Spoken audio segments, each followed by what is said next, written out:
Hi everyone, welcome back to KG Graves. We're in Hillside Cemetery in Scotchplains, New Jersey, USA.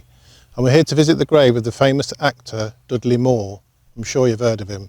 Starred in the film Arthur, and I think he was in 10 with Bo Derek. I hope you enjoy the video. I come home, I come through the door, and sniff, I went, funny smell, I thought. Smells like wood burning. Probably burning wood, Dad. What's that?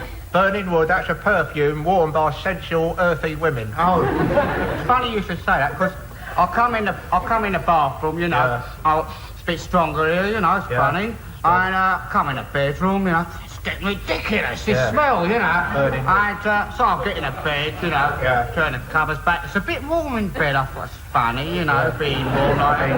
And I get in the bed, I pull out the light, and it's just going off the kit, and suddenly I feel a hand on my cheek. Which cheek was that, Dad?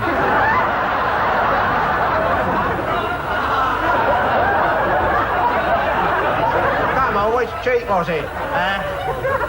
It was the left upper. Left upper.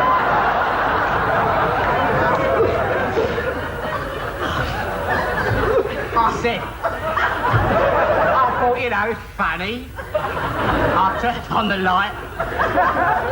Bloody hang here, scarlet fingernails. Yeah, who was it? You never guessed, bloody Jane Russell. Jane Russell? Jane Russell in bed with me, stark naked. I said, Jane, with the thing. I said, Jane, get out of here. Get out. Get out of here. I said, you may be mean, moody and magnificent, but as far as I'm concerned, it's all over. Yeah, quite I threw her down, I took her out of bed, I threw her down the stairs, I threw her bra and her gauze panties after, I threw her bra out, and a green silk skirt. I said, get out here! Get out here, you hussy! I said. I threw her like a tight nose, fag holder. I threw it downstairs after. I threw a bucket of water over. I said, get out here, you hussy!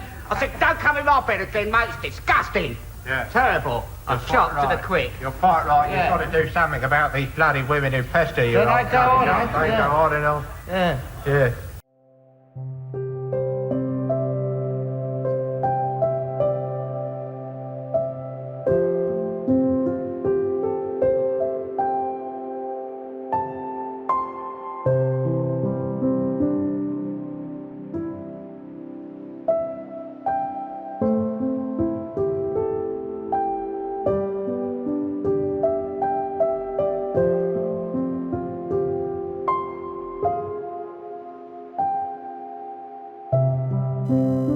Dudley Moore was born Dudley Stuart John Moore on the 19th of April 1935 in London to parents John and Ada (née Hughes). He was an English actor, comedian, musician and composer. He had an older sister, Barbara.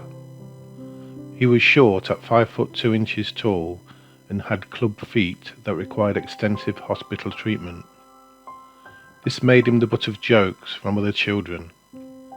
His right foot responded well to corrective treatment by the time he was 6, but his left foot was permanently twisted and his left leg below the knee was withered. He remained self-conscious about this throughout his life. Dudley became a chorister at the age of 6. When he was 11 years old, he earned a scholarship to the Guildhall School of Music, where he took up harpsichord, organ, violin, musical theory and composition. He rapidly developed into a highly talented pianist and organist, and was playing the organ at local church weddings by the age of 14. He attended Dagenham County High School, where he received dedicated musical tuition. In 1955, Dudley won an organ scholarship to Magdalen College, Oxford, where he graduated in 1958. While studying music and composition there, he also performed with Alan Bennett in the Oxford Review. During his university years, he developed a love of jazz music and became an accomplished jazz pianist and composer. After leaving university, he began working with musicians such as Johnny Dankworth and Cleo Lane. In 1960, he left Dankworth's big band to work on John Bassett's comedy revue, Beyond the Fringe. Bassett also chose Jonathan Miller. Dudley then recommended Alan Bennett, who in turn suggested Peter Cook. The show was originally performed in Edinburgh and then London, and in 1962 the show transferred to the John Golden Theatre in New York and ran until 1964.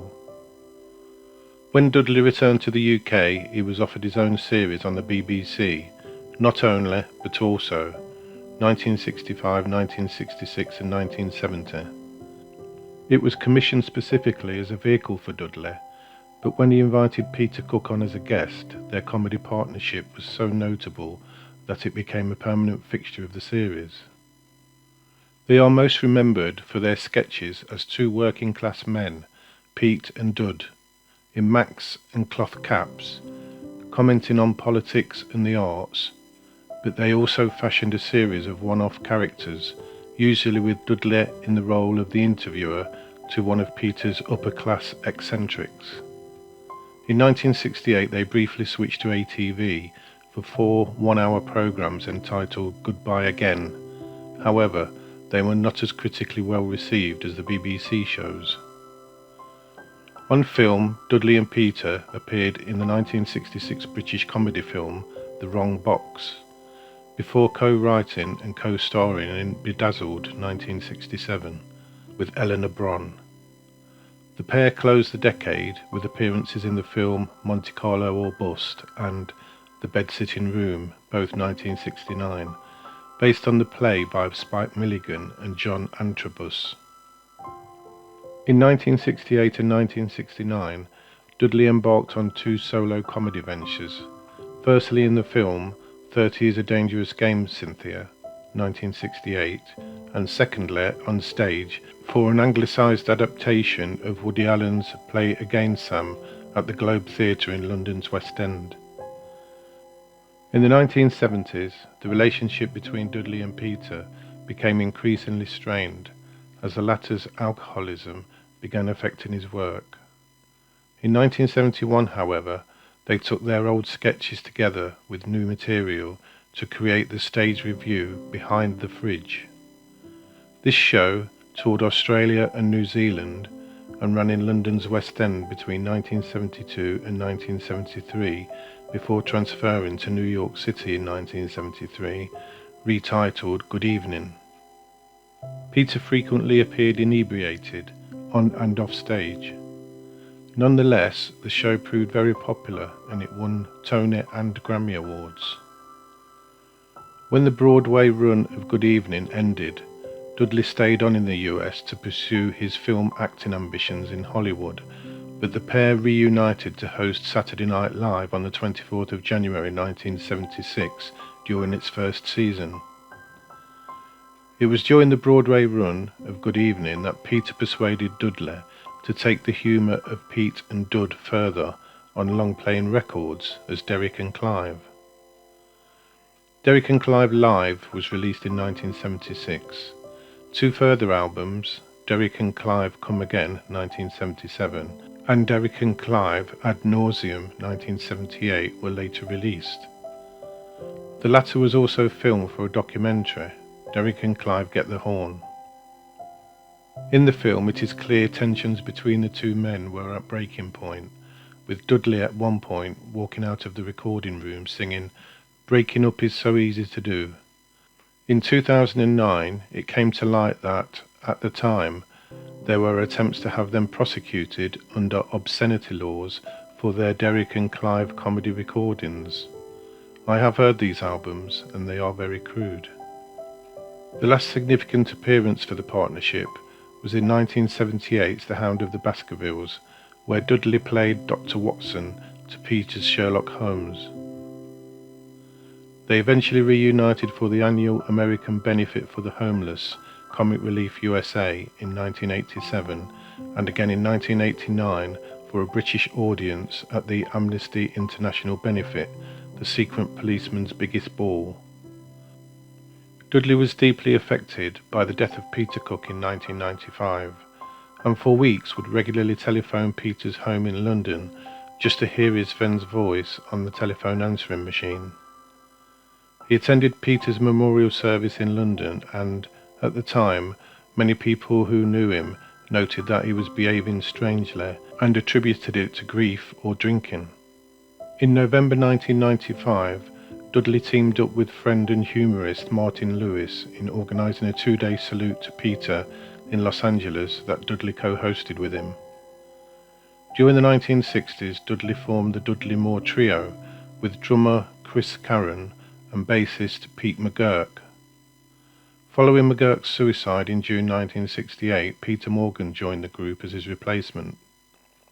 Their early recordings included My Blue Heaven, Lacey Does It, Puva Nova, Take Your Time, Indiana, Sue's Blues, Baubles, Bangles and Beads, Sad One for George and Autumn Leaves, which all appeared on the 1970 album The World of Dudley Moore.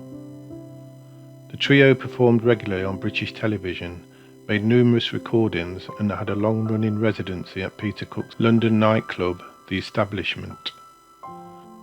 Amongst other albums, they recorded Dudley Moore Plays the Theme from Beyond the Fringe and All That Jazz, The Other Side of Dudley Moore, and Genuine Dud. Dudley also composed the soundtracks for some of the aforementioned films, Bedazzled, 30 is a Dangerous Age Cynthia, The Hound of the Baskervilles, and also Inadmissible Evidence 1968, Staircase 1969, and 6 Weeks 1982, among others. In the late 1970s, Dudley moved to Hollywood, where he had a supporting role in the hit film Foul Play 1978 with Goldie Hawn and Chevy Chase.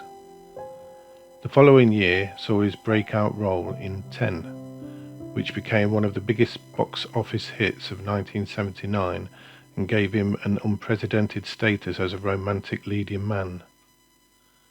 In 1981 he appeared in the title role of the comedy Arthur, an even bigger hit than 10. Co-starring Liza Minnelli and Sir John Gielgud, it was both commercially and critically successful, Dudley receiving an Oscar nomination for Best Actor. He did, however, win a Golden Globe Award for Best Actor in a Musical Comedy. In the same year, on British television, he was the featured guest subject on An Audience with Dudley Moore. His subsequent films, 6 Weeks 1982, Lovesick 1983, Romantic Comedy 1983, and Unfaithfully Yours 1984, were only moderate successes.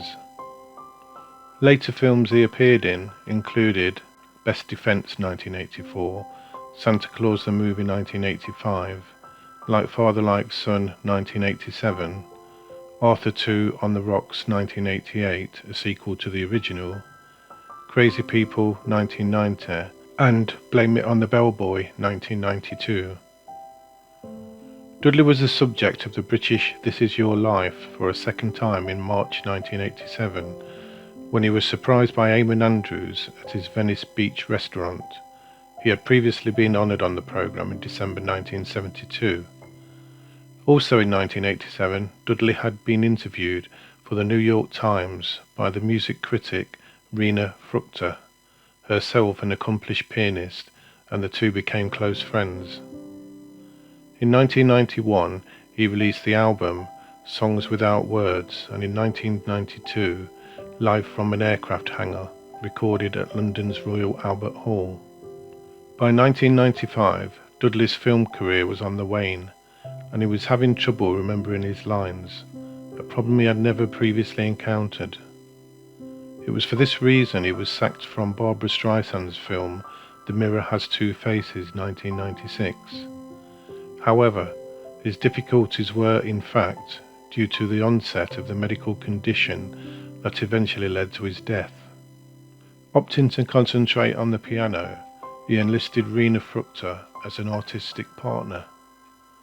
They performed as a duo in the US and Australia.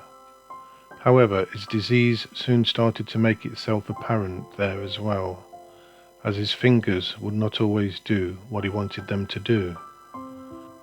Further symptoms, such as slurred speech and loss of balance, were misinterpreted by the public and the media as a sign of drunkenness. Dudley himself was at a loss to explain this. He moved into Fruchter's family home in New Jersey and stayed there for 5 years.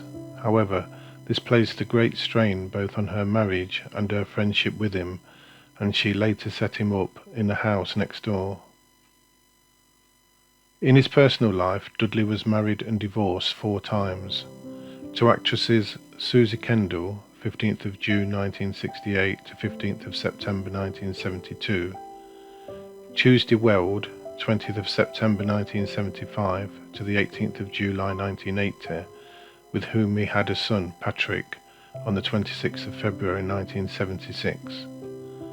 Brogan Lane, 21st of February 1988 to 1991, and Nicole Rothschild, 16th of April 1994 to 1998, with whom he had a son, Nicholas, on the 28th of June 1995. In 1994, Dudley was arrested and charged with domestic assault after allegedly assaulting his then girlfriend and soon to be his wife, Nicola Rothschild. He maintained good relationships with Kendall, Weld and Lane. He expressly forbade Rothschild from attending his funeral. However, since at the time of his illness became apparent he was going through a difficult divorce with her, while still sharing a Los Angeles house with her and her previous husband. In April 1997, after spending 5 days in a New York hospital, Dudley was informed that he had calcium deposits in the basal ganglia of his brain and irreversible frontal lobe damage. He underwent quadruple coronary artery bypass surgery in London and also suffered 4 strokes. On the 30th of September 1999, Dudley announced that he was suffering from the terminal degenerative brain disorder, progressive supranuclear palsy, PSP, a Parkinson plus syndrome. In 1994, Dudley Moore, the brilliant comedian and pianist, began to realize that he was losing control of his body. He had trouble talking, playing the piano, even walking. But the big question was, why? It would take 4 years, 1 devoted friend, and the right medical specialist for Dudley Moore to discover finally what he was fighting and what it would take for him to survive. Moore finally had his diagnosis, but the news wasn't good. PSP, or progressive supranuclear palsy, is an extremely rare and hard-to-detect neurological disorder. The cause is unknown, but an estimated 20,000 Americans suffer from this incurable and debilitating brain disease. It is sometimes compared to Parkinson's, but without the characteristic tremors. From what I understand, there's a coughing, choking, and swallowing problem with this disease, and people ultimately can die from pneumonia from having this. How do you feel when you hear this?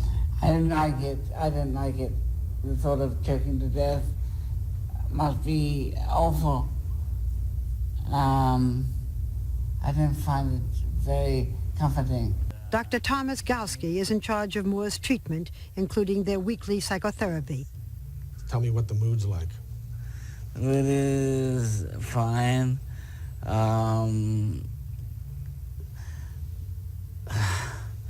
His body has, in a sense, betrayed him. The difficulty of having a humorous, quick, witty conversation with someone and being at a loss because you can't process that information as quickly as you've done in the past. It's extremely exasperating in those very little ways. Yes, it is different than I used to speak. Yeah.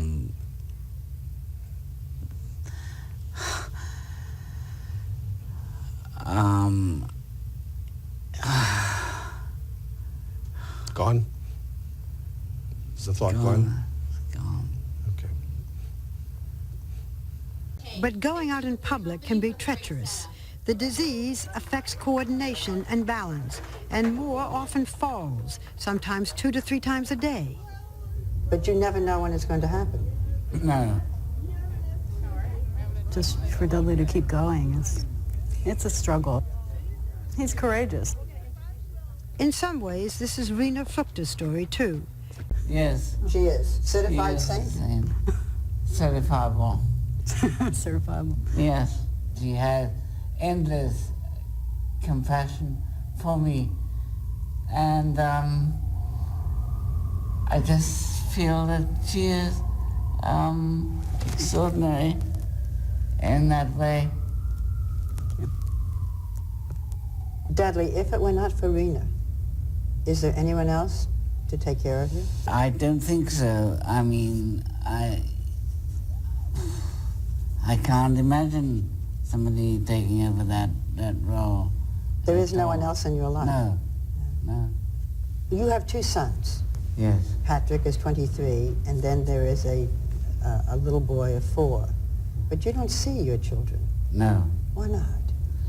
Because I don't want to deteriorate before them. You don't want them to see you like this? No. Don't you think they might want to see you? I suppose so.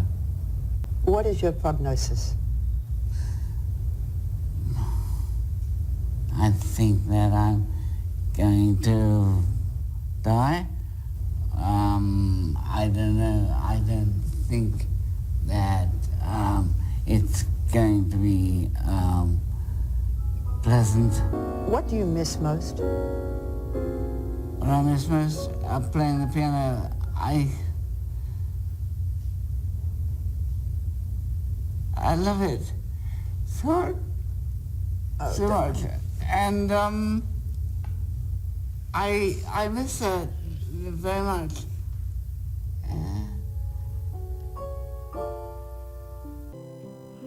As some of its early symptoms are very similar to intoxication, he had been reported as being drunk. However, the illness had been diagnosed earlier that year. In November 1999, he made his first public appearance since disclosing his illness, reading poetry alongside Julie Andrews at a benefit concert in Philadelphia for the charity Music for All Seasons. At first he struggled, but soon he settled in and began to joke and ad-lib. He then received a standing ovation for what was to be his last performance.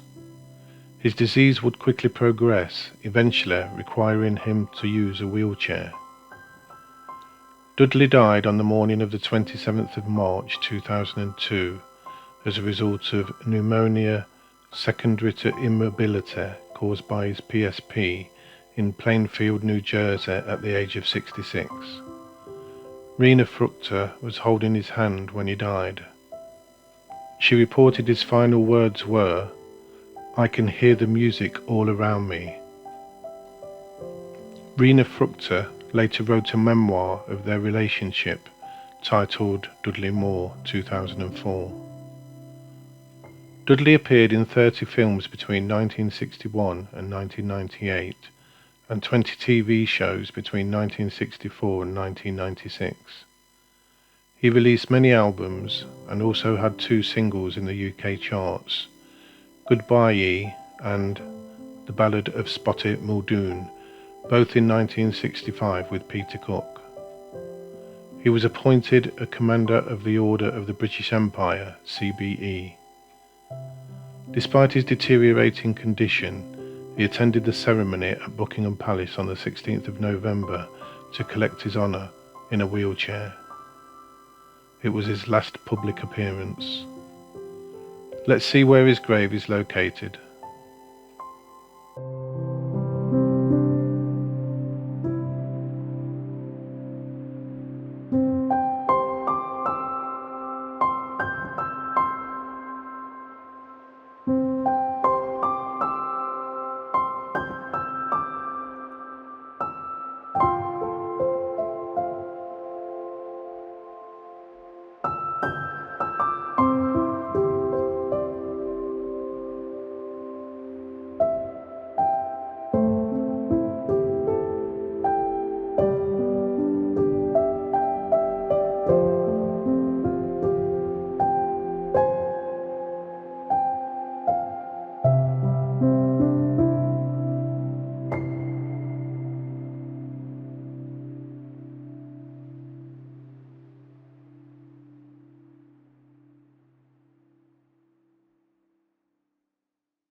So there you have it, the grave of Dudley Moore, very famous actor.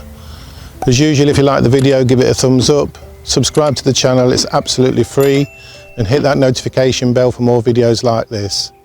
Leave me a comment below and tell me what you thought of Dudley. Thanks for watching, see you on the next one.